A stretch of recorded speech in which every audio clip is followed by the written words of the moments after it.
Hvala, gospođo. Thank you, Ms. Prentice. During your stay in Sarajevo, did you visit the presidency of Bosnia and Herzegovina? And if you did, on what occasion?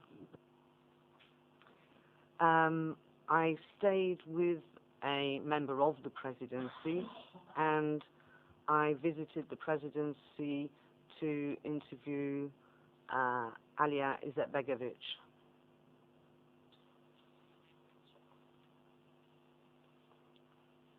A recite koji... Which meeting in the presidency building, the presidency of Bosnia and Herzegovina in Sarajevo, sticks in your memory? The meeting that I had in November 1994, there was another journalist in Sarajevo from the Spiegel who was also going to there to interview Mr. IZETBEGOVIC. There was a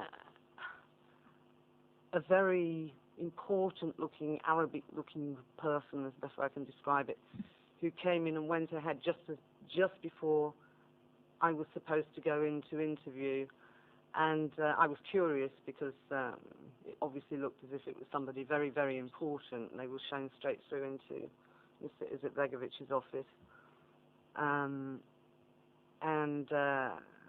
So I asked about it afterwards. And I have absolutely no way of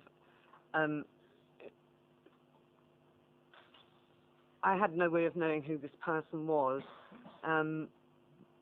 but I was told, first of all, by, again, my colleague, Dessa Trevisan, that the reporter from Der Spiegel had recognized this person as being Osama bin Laden. I then spoke to the correspondent from Der Spiegel, and of course I looked at pictures of Osama bin Laden. Now, I have no way, I didn't report this because I did not recognize him, but I gathered that the colleague from Der Spiegel did write about this in her newsletter.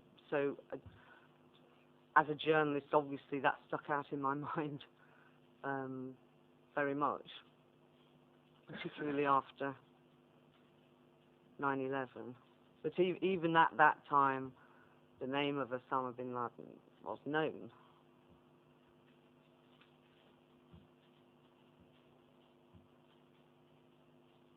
Da li ste kasnije... Did you later, in view of the pictures and what you remembered, were you able to conclude that it was actually him? I thought that's a marginally leading question, but I don't know. But by all means, if the lady wants to tell us. No, she's made it clear that she's got no way of telling. She's told us that. And ask another question, Mr. Milosevic, and let us end this examination in chief as quickly as possible. Yeah.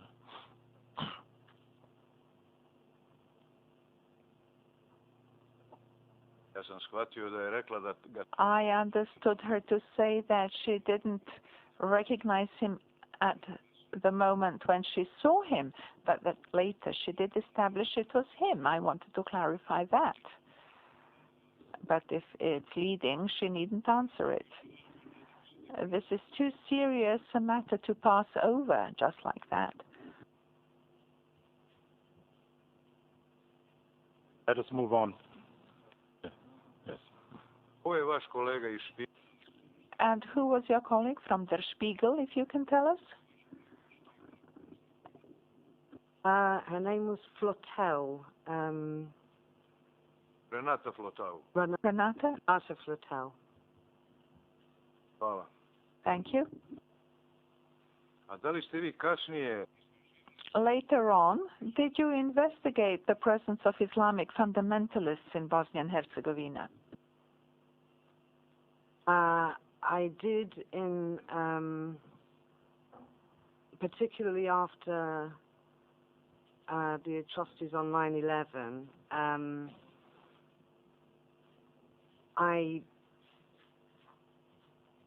tried to interview as many people as possible, ranging from Western politicians to Serbian and Croatian and Muslim people from Bosnia and from Serbia about whether or not there was an outside Islamic presence in Bosnia. On a couple of trips back to Bosnia after 1995 up until the present day, it seemed to me a very unstable place despite the Dayton Peace Accord. And there were many people, when they heard that I was trying to ascertain whether there really was an outside Islamic influence in Bosnia, who came to me to tell me that they had evidence about that. They included Mr.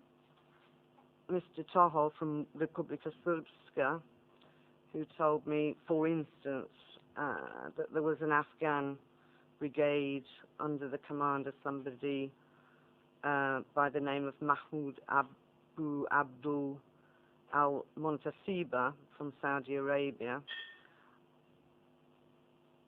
He told me also that they had set up a training camp to teach Bosnian Muslim troops the rules of Islamic warfare. Clearly referring to some document in accordance with the Chamber's normal practice, whether it's another document the Chamber will want to know what she's referring to. Ms. Prentice, are you reading from a document? I am referring what is to a it? document because the names of these people. So what is it? It is my own. It is my own notes. Made when? Made in 2002, when I was investigating this. This is it's a synopsis for a proposed book about this subject. All right, thank you. Yes.